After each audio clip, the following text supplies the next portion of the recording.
So it's not, am I going to sin, am I not going to sin? Are you going to be part of the solution for the world or part of the world's problem?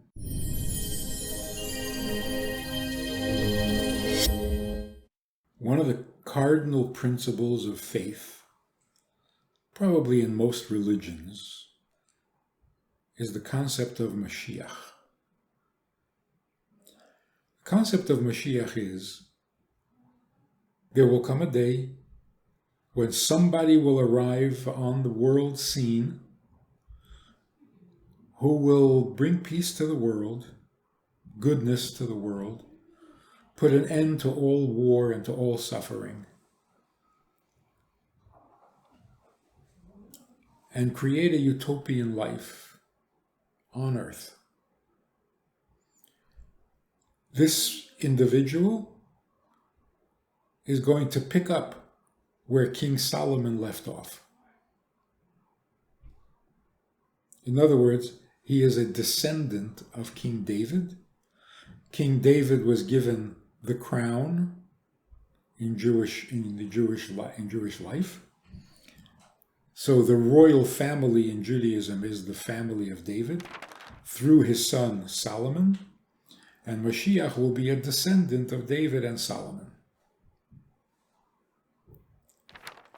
This individual will be very effective, very successful in influencing the world for the good.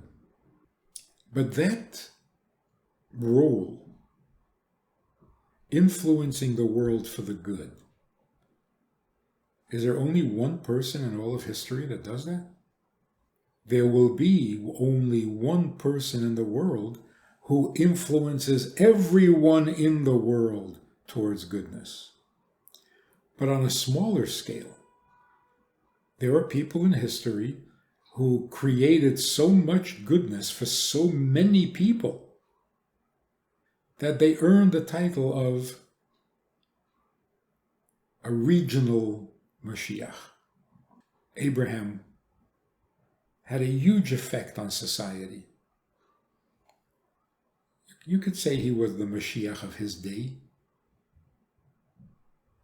Mordechai and Esther, huge effect, not only on Jewish morality, but on Persian morality.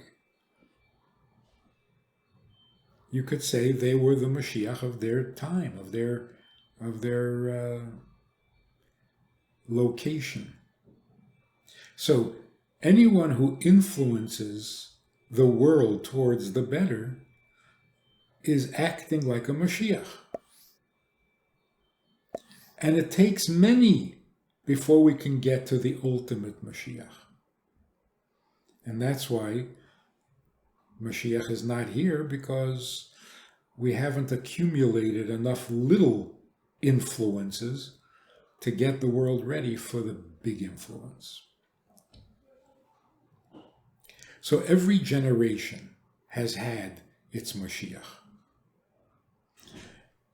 Rambam in his time, Rabbi Akiva in his time, certainly Moses. Can Moses be described as a Mashiach? First of all, he brought the Jews out of Egypt, and he enlightened them with Torah. Huge. In fact, Rambam describes Moshe as the first Mashiach who will also be the final Mashiach.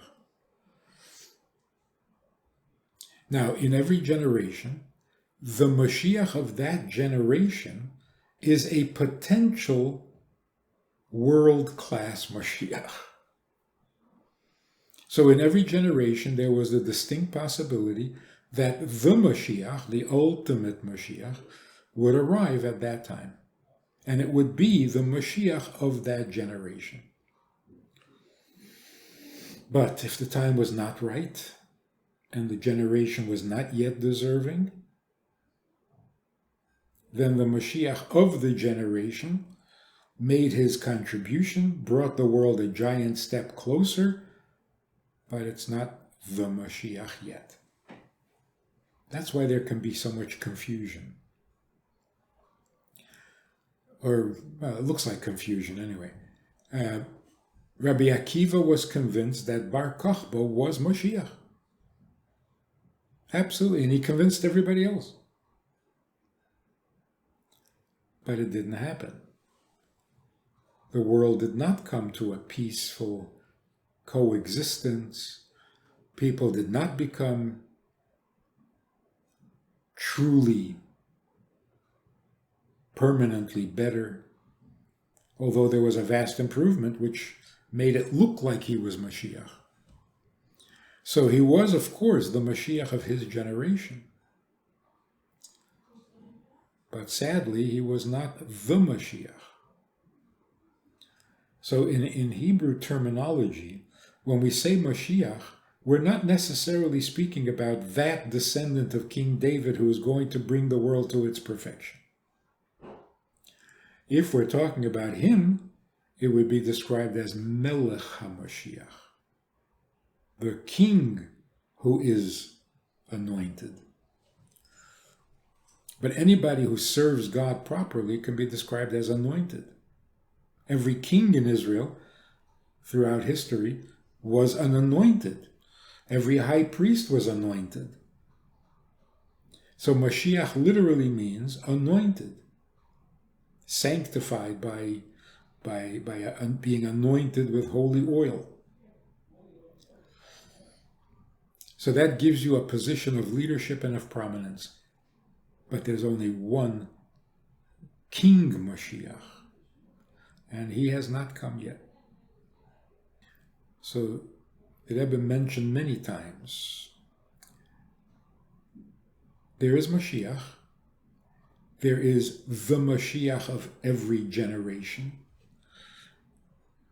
there is the personal Mashiach, your mentor, your teacher, your influencer, inspirer, who took you out of your exile, who introduced you to the world of truth and godliness. That's your personal Mashiach. So you have the very personal Mashiach, you have the communal Mashiach of the generation, and then you have the great Mashiach. The Rebbe took it down another step. In each of us, there's an element of Mashiach. By creating us, God, in effect, anoints us to be a Mashiach, to have an influence on the world, to bring the world closer to godliness, which is what Mashiach does. So the Rebbe urged us to find the Mashiach within ourselves. Or in different words, the Rebbe would not permit individual private citizenship. No one is a private citizen. They use the example of a guy is digging a hole through the hull of a ship. And people say, "What are you doing?" He says, "It's under my seat. It's none of your business. I'm an individual. I bought a ticket on this ship. This is my seat. So why would you care if I'm digging a hole or drilling a hole under my seat?" And of course, the answer is, there's just one ship. The hole under your seat is going to affect everybody. So we can be petty in our thinking, parochial, nearsighted, myopic. It's just me. Or we can be conscious of the big ship. So I can say, look, I'm no great Moshiach, so what I do doesn't really matter much. Yes, it does. Because the Mashiach is made up of tiny Mashiachs, and they have to come first. And then the great Mashiach can come. So the Rebbe took private citizens and turned them into universal diplomats, representatives of God's interest in his creation. So no one is allowed to be a private citizen. What you do affects the world. Don't think petty. A person commits a sin, it had a negative effect on the world, and all you care about is whether you're going to suffer consequences. That's petty. And so the focus of, will I go to heaven? Will I go to hell? Will I be deserving? Will I be guilty? That's so petty. Now, there was a time when life was petty. It was the reality.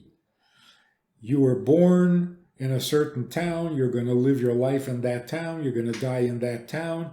If your father was a butcher, you're going to be a butcher. If your father was a cobbler, you're going to be a cobbler. Life was tiny. But with time, life got bigger.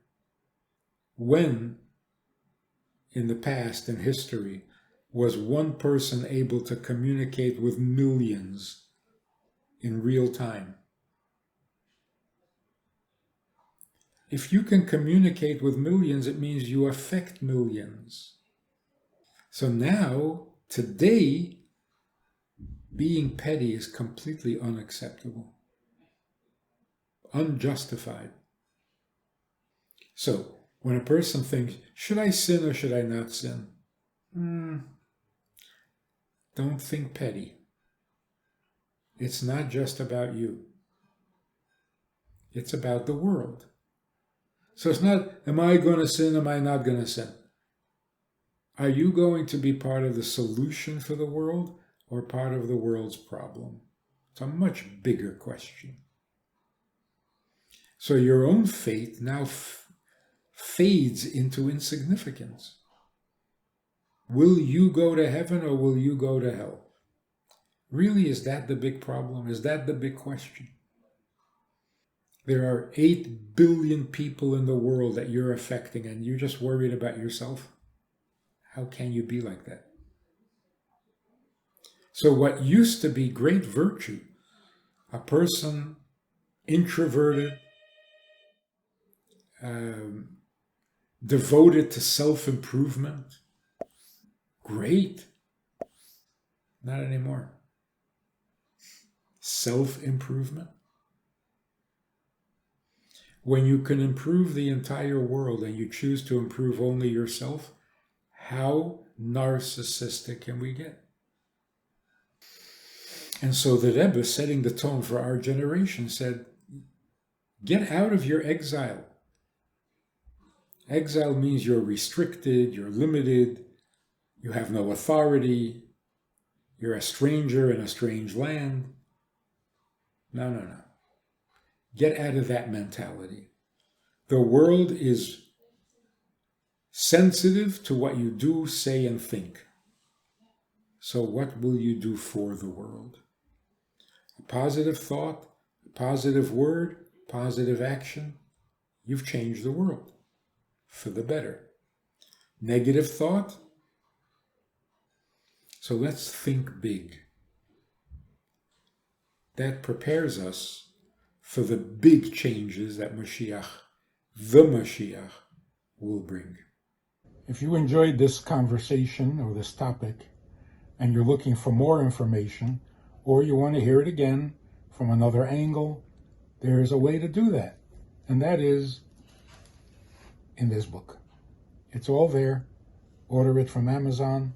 You can read it, reread it, and share it. I want to invite you to join us as VIPs, partners in our work, and join us also for a personal chat with other members of the VIP club. We talk about many things.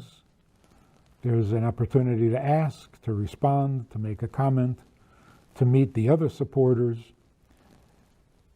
And together we can really make a difference in Jewish life and in life in general. So join us. It's good to know greatmoshiach.org. Log in, call, make contact, and join us with the VIPs.